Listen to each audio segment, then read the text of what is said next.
We're told that Imani found the diameter and circumference for 4 circular objects. She plotted the measurements in the coordinate plane. All right, so this is one of the objects. It looks like it has a diameter of 6 centimeters and then a circumference that's a little bit more than 6 centimeters.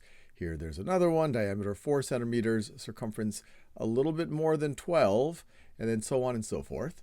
Which statements help explain the relationship between the diameter and circumference for these circles?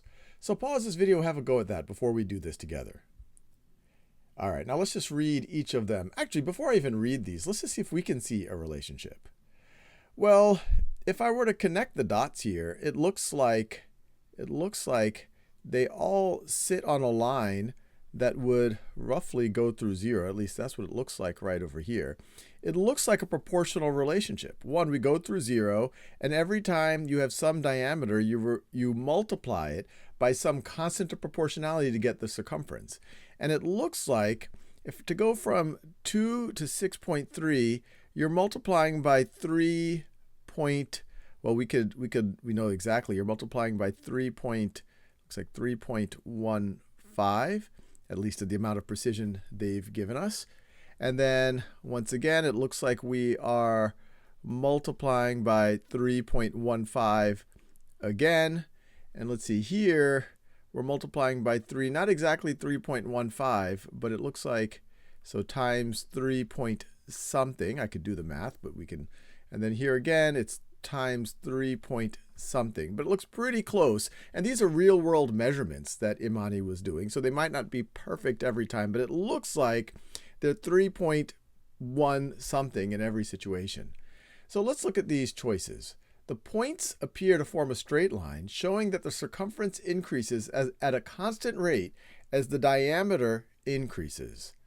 Yeah, that looks like what I just said. So I like this choice. Oh, they say choose 2 answers. All right, so it's good we found one. The ratio of circumference to diameter changes for larger circles. Well, the ratio would be this number right over here. If we're taking the ratio of circumference to diameter, that would be 6.3 over 2, or 12.6 over 4, or 22 over 7, or 28.3 over 9.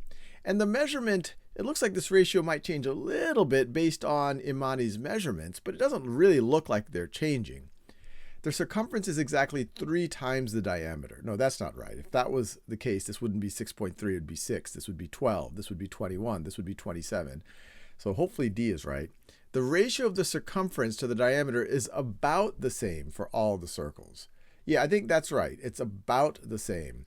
There's a little bit of error maybe in Imani's measurements, but they look about the same. And those of you who have studied circles know what that ratio is.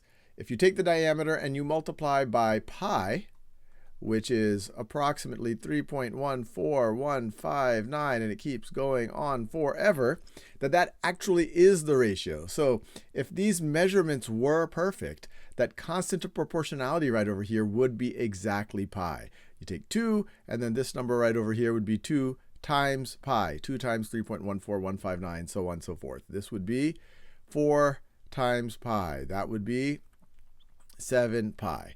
And the reason it's not exactly that is it looks like her measurements might have been, these are real world measurements, so these might not have been perfectly circular, or her measurements might not be exactly right.